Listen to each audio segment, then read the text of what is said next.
Assalamualaikum warahmatullahi wabarakatuh.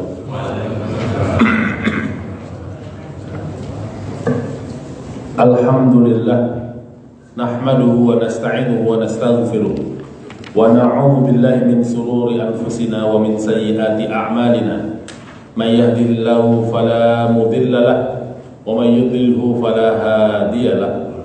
Asyhadu an la ilaha illallah wahdahu la syarika lahu wa asyhadu anna Muhammadan abduhu wa rasuluhu la nabiyya ba'da.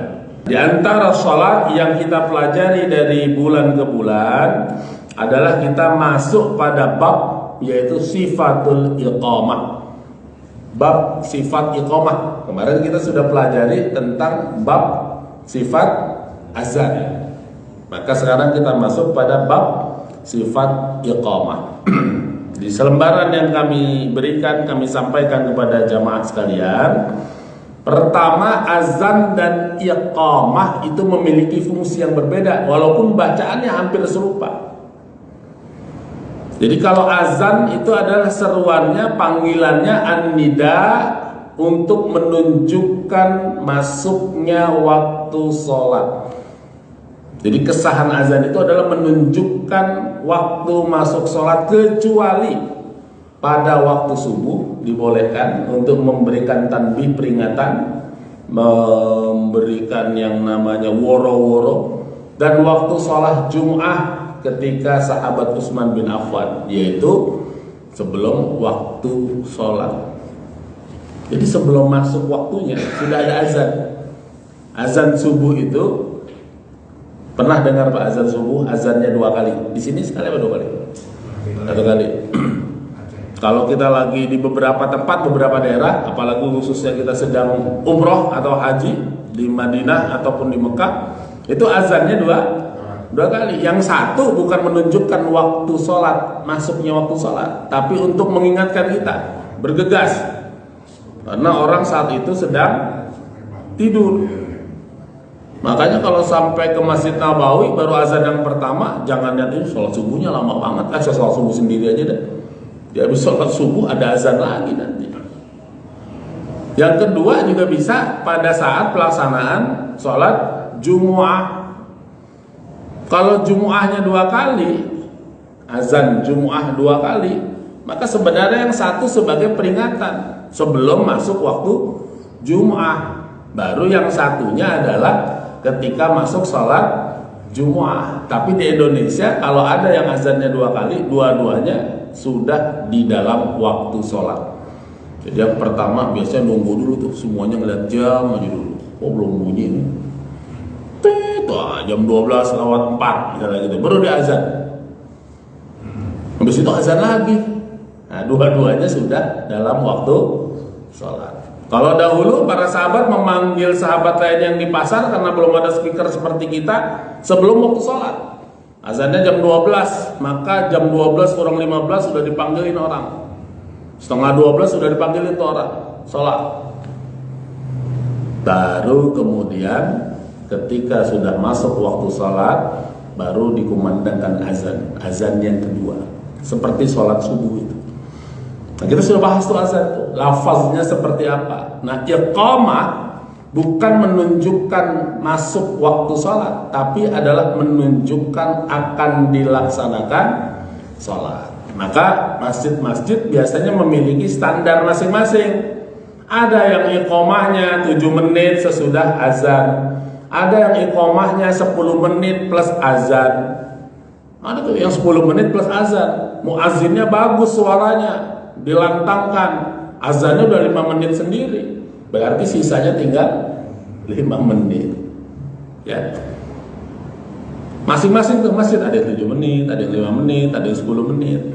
Nah iqamah itu menunjukkan adalah untuk waktu kita akan melaksanakan sholat secara berjamaah. Maka iqamah itu dibacanya memiliki kesunahan-kesunahan. Maka di sini dituliskan lafaz iqamah itu yang paling masyhur, paling arjah itu ada 11 kalimat, Pak. Jadi nanti suatu saat kalau lagi dengar ada yang Allah Akbar, asyhadu an la ilaha illallah, itu jangan disalahin. Ada yang begitu bacaannya. Dibacanya hanya satu kali. Kalau kita biasa mendengarnya apa? Allahu Akbar, asyhadu an la ilaha illallah, begitu kan? Itu yang disebut 11 kalimat nih. Ada yang 10, ada yang 9, ada yang 15.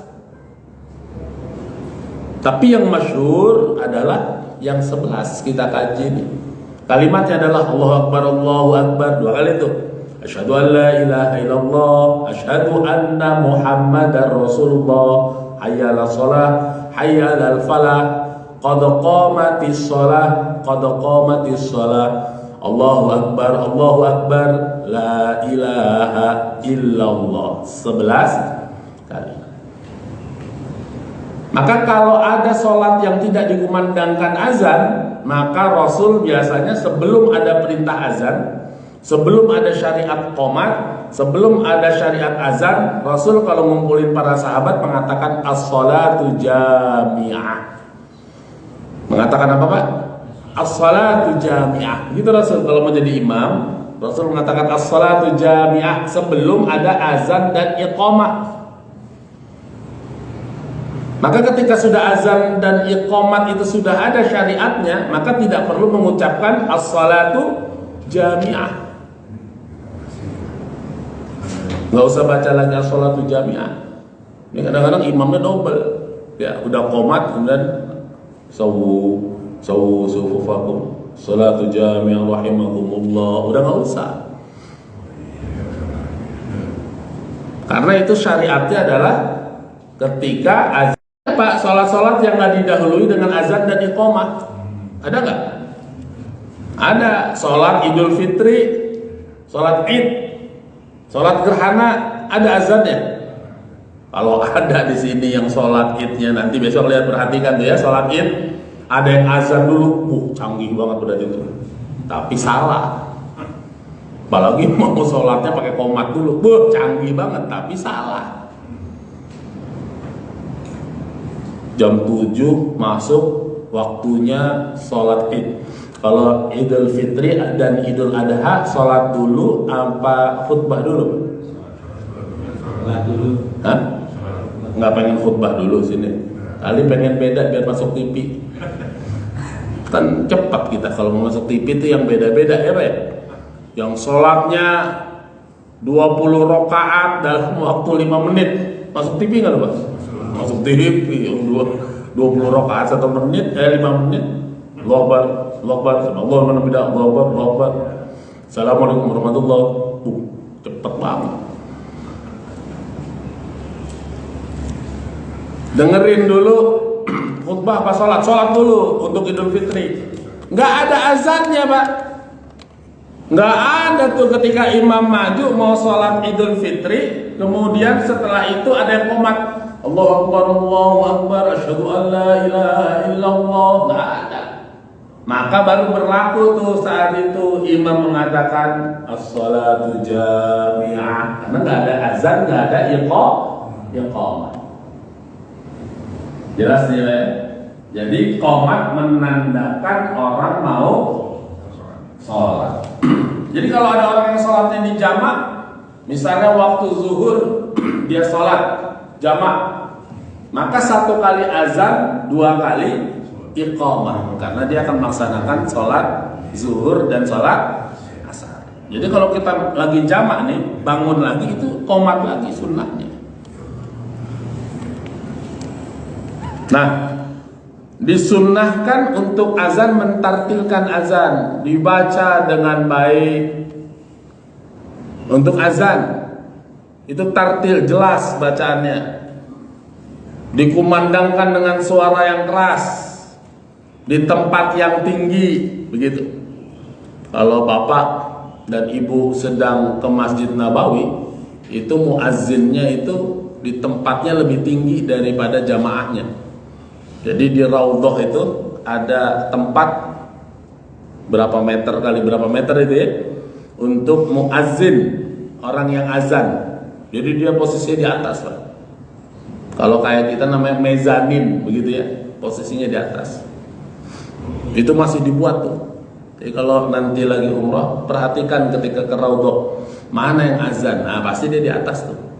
Nggak sama. Kalau di kita kan nggak di semua sama nih.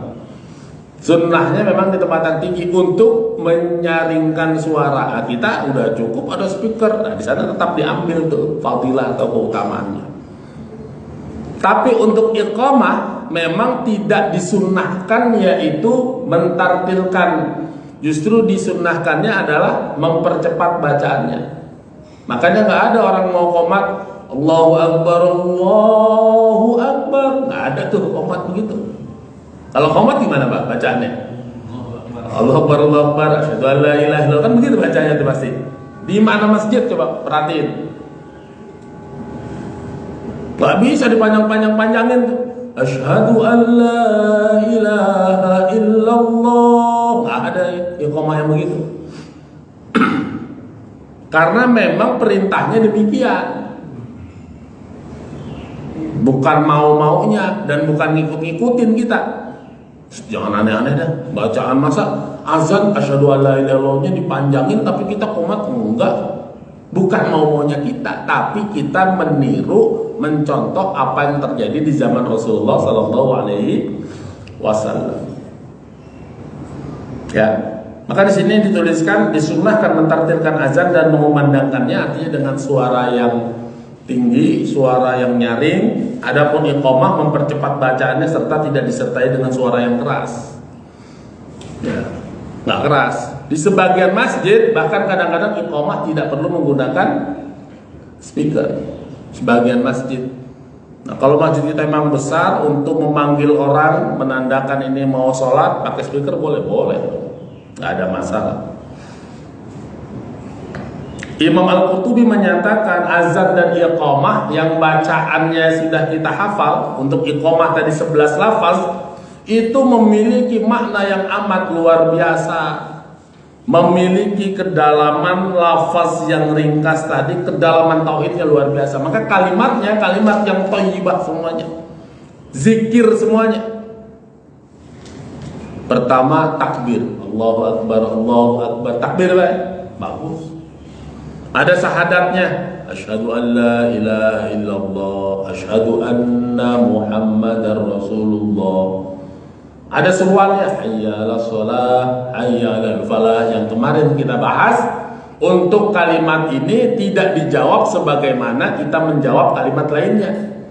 Yang lainnya kita ngikutin Allahu Akbar, Allahu Akbar, maka kita ikut takbir. Ketika baca syahadat kita ikut syahadat, tapi ketika hayya 'alas shalah kita menyatakan la haula wala quwwata illa billah. Nah, ini kata Imam Al-Qurtubi, apa yang kemudian dibaca oleh kita ini, mendengarkan azan atau kita mengumandangkan azan, itu menancapkan nilai ketauhidan. Maka tanda salah satu kecintaan seorang muslim itu kalau dikumandangkan azan dia senang. Gak ajan lagi nih, perasaan baru tadi aja diukur, pada begitu. Ada yang begitu Pak? Ada. Ada Ramadan aja lagi nih, perasaan baru kemarin Ramadan. Padahal Allah ingin kasih kepada kita tuh yang namanya bulan bonus, bulan yang penuh maghfirah.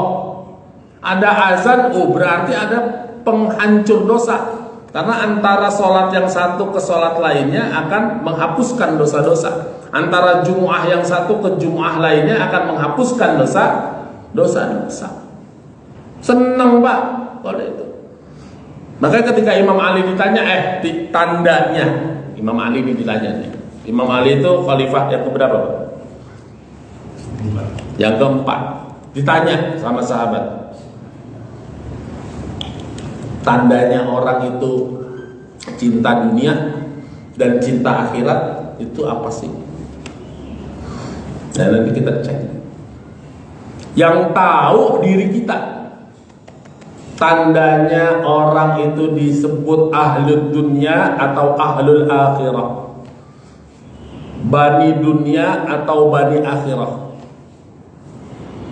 Kalau Imam Ali kan mengatakan dalam perkataan lainnya, menyatakan kita setiap harinya semakin dekat dengan akhirat dan semakin jauh dari dunia.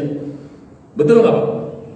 Setiap detik kita lebih dekat ke akhirat dan setiap detik lebih jauh dari dunia. Karena dunia sedang ditinggal, sedangkan akhirat dituju, kan begitu.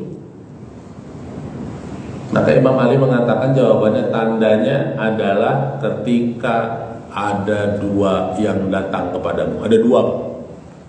Yang satu adalah memberikan kepada kamu sesuatu, yang satu adalah mengambil sesuatu dari kamu. Mana yang lebih engkau cintai? Begitu. Jadi kalau ditanya kita lebih cinta dunia apa akhirat, Imam Ali jawabannya sederhana. Ketika ada dua yang datang, yang satu adalah memberikan kepada kamu, yang satu mengambil dari kamu. Mana yang lebih engkau cintai? Ada yang datang kepada kamu memberikan hadiah, senang gak kita? Oh senang. Ada yang satu datang bawa proposal.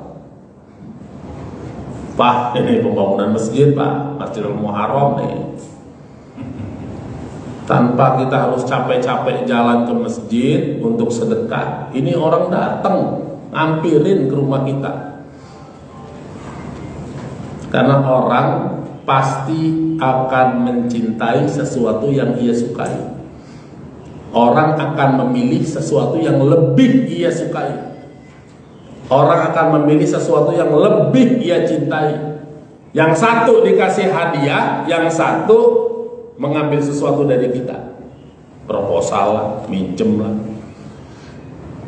Kalau kita lebih cinta, kan begitu tadi. Karena manusia akan memilih sesuatu yang lebih dicintai. Kalau kita lebih memilih dikasih hadiah, ya Pak, maka berarti kita sedang memilih sesuatu yang lebih kita cintai. Nah, sekarang kalau saya tanya kepada jamaah sekalian, kita semua yang hadir di sini, lebih senang orang datang ke rumah kita minta sumbangan, atau yang satunya lagi tadi adalah ngasih kita hadiah, Pak? Ngasih hadiah lah kita. Temenan orang ngetok pintu ngasih hadiah. Kalau mau minjem, kalau perlu kita bilang aja Bu lagi tidur. Orangnya keluar rumah, gitu. Padahal dua-duanya datang, satu mengambil, satu memberikan. Dan manusia akan memilih sesuatu yang lebih dia sukai. Mana yang disukai? Oh, yang lebih disukai menerima, ya udah dia akan memilih menerima hadiah. Begitupun dengan as-shalah. Kadang orang lagi rapat tiba-tiba ada azan. Kalau di hatinya tidak ada rasa kebahagiaan akan seruan Allah, berarti dia sedang memilih sesuatu yang lebih ia cintai. Ya rapat. Jadi besok kalau kita dengar azan, mau kita lagi masak ya Bu ya, mau kita sedang rapat, mau kita sedang kumpul dengan keluarga, jangan sampai di hati ada rasa berat. Karena bisa jadi kita nggak ikut jamaah nih, kita nggak ikut sholat berjamaah nih, karena lagi rapat tadi. Tapi jangan sampai hatinya terasa berat. Aduh, azan lagi nih. Nggak senang dengan panggilan Allah. Padahal di situ kalimat tauhid. Lagi masak nih, aduh azan lagi ya. Terasa berat ada azan, padahal ada kalimat tauhid. Maka Rasul mengingatkan kita kalau ada azan ikuti sebagaimana muazzin mengatakan, supaya apa? Tertancap nilai tauhidnya. Begitu kata Imam Al-Qurtubi. Jadi kalau ada azan nih, apapun aktivitas kita Pak, harus senang dulu. Senang karena datang kalimat tauhid kepada kita. Ini kan kalimat yang luar biasa. Kalimat azan dan iqamah itu. Sahabat yang dulu di Taif saja gara-gara Rasul mengucapkan Bismillah, kata dia, kata si Adas ini, saya nggak pernah dengar kalimat ini, pasti ini bukan dari manusia. Cuman Rasul mengatakan apa? Dengan nama Allah. Masuk Islam ya Pak. Dengar kalimat Bismillah masuk Islam. Lah kita baca Al-Fatihah bolak-balik tiap hari, nggak ngaruh, bahaya. Al-Fatihahnya bolak-balik, sehari berapa kali baca Al-Fatihah kita? Sekurang-kurangnya 17 kali baca Al-Fatihah sekurang-kurangnya loh Pak. Nggak ngaruh. Syahadat berapa kali Pak? Minimal kita sehari 5. Sholatnya dikit amat berarti nih. Ada yang bolong nih. Sholatnya baca syahadat berapa kali berarti? Lebih banyak lagi 34. Sholatnya 17 rakaat minimal. Setelah wudhu, betul. Itu sunnah. Yang menjadi wajib atau rukun minimal waktu sholat berapa kali jadinya? 9, karena sholat subuhnya 1 kali aja tasyahudnya. Namanya tasyahud. Ya, kalau zuhur 2 kali, kalau asar 2 kali, kalau maghrib 2 kali, kalau isya 2 kali, tapi subuhnya 1 kali. Baca syahadat tadi betul sesudah wudhu, ya, membaca syahadat. Tapi kalau wudhu, bisa nggak orang 1 kali wudhu untuk 5 waktu sholat? Bisa, kalau emang nggak batal. Kalau kita kan mah kebalik, baru wudhu aja langsung ngentut, baru wudhu. Kalau yang bagus kan bisa menjaga, maka susah dalam menjaga wudhu itu. Ya, itu Imam Qurtubi menyatakan itu. Nah, adapun sunnah yang kita harus lihat doanya, karena antara azan dengan iqamah itu adalah sesuatu yang tidak tertolak. Antara azan dengan iqamah itu hadisnya jelas sekali. Itu doa yang tidak tertolak. Dari Anas bin Malik radhiyallahu anhu qala Rasulullah sallallahu alaihi wasallam la yuraddu ad-du'a bainal adzan wal iqamah. Tidak tertolak doa yang diucapkan, yang diminta antara azan dengan iqamah. Ini perhatian nih masjid-masjid nih, jangan sampai ada masjid, ini saya mengalami. Ada masjid yang memang tidak membiasakan adanya sholat rawatib sebelum isya. Salat rawatib sebelum isya nggak ada tuh. Sunnah muakkadahnya yang sesudah isya. Tapi, nah ini tapi nih, jangan mentang-mentang nggak ada salat rawatib baru azan langsung iqomah. Jelas nih maksud saya Pak? Kan nggak ada rawatibnya tuh. Tapi kemudian dia baru azan la ilaha illallah, baru sebentar turun tuh, langsung Allahu Akbar jangan. Karena antara azan dengan iqamah itu adalah waktu yang luar biasa, yaitu untuk memanjatkan doa, karena tidak tertolak. Belum lagi orang yang datang dari luar ada kesempatan untuk sholat tahiyatul masjid, dia nggak rawatib tapi dia mau tahiyatul masjid. Bagaimana? Kau sudah langsung iqamah, nah, maka tetap berikan waktu, ya, berikan waktu. Sholat maghrib, sholat isya, tetap berikan waktu. Memang tidak sunnah muakkadah sholat rawatib sebelum isya itu, tapi jangan kemudian langsung qomat. Nah itu menjadi perhatian. Tidak tertolak doa sesudah azan sebelum iqamah. Maka rajin-rajin kita kalau udah habis azan doa. Nanti di kesimpulan kami tuliskan 5 yang harus kita ingat sesudah azan itu. Nah, dari Jabir radhiyallahu anna Rasulullah sallallahu alaihi wasallam qala wa qala hina yasma'u an-nida, kata Rasul itu, ya, man qala hina yasma'u an-nida, siapa saja yang mengucapkan, ya, ketika mendengarkan seruan Allahumma rabba hazihi da'wati tammah wassalatil qa'imah ati Muhammadan al-wasilah wal fadilah wa ba'athu maqaman mahmudah alladhi wa'adta, maka kata Rasul khallat lahu syafa'ati yaumal qiyamah, dia akan mendapatkan syafaat dariku pada hari kiamat nanti. Bacaannya nih Pak dari Jabir, hadisnya sahih.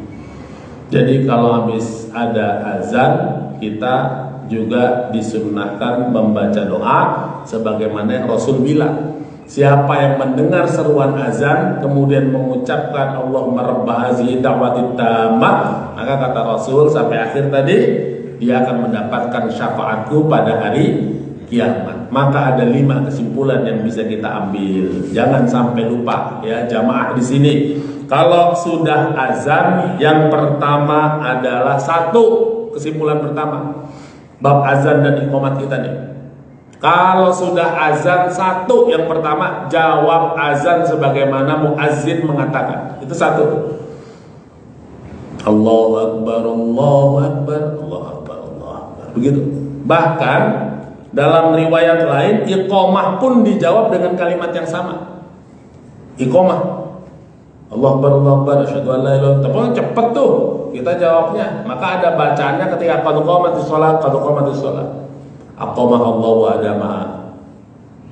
Ada tuh hadisnya nanti. Itu kesimpulan pertama. Jadi kalau ada azan, kita ikut seruan azan, menjawab. Pertama. Kedua, kita diperintahkan juga bersalawat kepada Rasulullah Sallallahu Alaihi Wasallam. Itu hadisnya juga sahih nih. Ini dikaji di kitab Al-Azkar nih. Nggak kami tuliskan semua di sini karena keterbatasan lembaran ini. Jadi salah satu sunnah yang Rasul perintahkan adalah ketika sudah mendengar seruan azan, kita mengucapkan sholawat Allahumma sholli ala Muhammad wa ala ali Muhammad kama shallaita ala Ibrahim wa ali Ibrahim innaka Hamidum Majid. Kalau menurut mazhab Syafi'i ditambahkan dengan kalimat sayyidina, silakan. Dalam seruan sesudah azan. Udah azan nih. Allahumma rabb hazihi da'wati tamma wa salatil qa'imati Muhammadin wasilah wal fadilah. Udah kita baca tuh. Kemudian kita membaca sholawat Allahumma sholli ala Muhammad. Dalam riwayat lain membaca sholawat dulu, baru kemudian membaca doa. Maka yang ketiga kesimpulannya, sesudah sholawat adalah kita membaca doa sebagaimana yang tadi kita baca. Allahumma rabb hazihi da'watin tammah, itu dibaca. Urutannya dibaca. Jawab azan, sholawat, kemudian membaca doa sebagaimana dicontohkan dari Jabir radhiyallahu anhu. Yang keempat, membaca syahadat sebagaimana hadis dari Sa'ad bin Abi Waqqas. Rasul perintahkan yang mendengarkan seruan azan hendaknya membaca syahadat. Kalimatnya begini, asyhadu an la ilaha illallah wa asyhadu anna Muhammadar Rasulullah, raditu billahi rabba wa bil islami dina wa bi Muhammadin sallallahu alaihi wasallam nabiyya wa rasulah. Diampunin tuh Pak dosa-dosanya Pak. Itu yang keempat. Yang kelima, kalau udah semua nih, baru kita doa yang kita butuhkan. Di sini ditanya dari para sahabat. Ketika sahabat bertanya, ini masih dari Anas ya. Qalu famaza naqulu ya Rasulullah. Ya Rasul, kami minta apa nih? Kami ngomong apa nih kalau udah azan? Doanya apa nih? Begitu ya. Rasul jawab, sallallahu al-afiyah fid dunya wal akhirah. Mintalah kamu kepada Allah al-afiyah, kesehatan yang membaikkan diri kita. Yaitu kesehatan dalam kebaikan, namanya afiyah. Ini Bapak sehat, datang ngaji, ini namanya disebut sehat afiat. Ada orang sehat tapi dia nyolong. Gara-gara sehat dia larinya kenceng. Ada maling bengek Pak. Maling lagi bengek dia nyolong, kagak berani, larinya kagak bisa cepet. Ini sehat, dikasih sehat sama Allah, tapi dia maksiat, datang ke tempat yang haram. Karena apa? Sehat. Maka dia tidak afiat. Kapan disebut afiat? Sehat afiat. Sehat tapi berbuat dalam kebaikan, itu disebut al-afiyah. Fid dunya wal akhirah, minta kesehatan yang baik di dunia dan di akhirat, keselamatan itu. Maka setelah kita dengar azan, salah satunya kita diperintahkan meminta kepada Allah, berdoa kepada Allah. Dan Rasul sampaikan doa yang diminta ketika sahabat tanya, famaza naqul, kami minta apa ya Rasulullah? Mintalah kesehatan di dunia dan di akhirat, keselamatan di dunia dan di akhirat. Jadi kesimpulan kita pada pertemuan kali ini, 5 hal jangan ditinggal kalau sudah ada azan. hatinya senang, ya, hatinya senang, maka jawablah seruan azan. Yang kedua, maka bersolawatlah kepada Rasulullah. Yang ketiga, bacalah doa Allahumma rabba hazihi da'watit tammah. Yang keempat, hendaknya kita bersyahadat dan ditambahkan raditu billahi rabba, hadis dari Sa'ad bin Abi Waqqas. Dan yang kelima adalah berdoa sesuai dengan kebutuhan kita. Itu azan yang setiap hari kita dengar. Ada 5 yang disunnahkan kepada kita semua.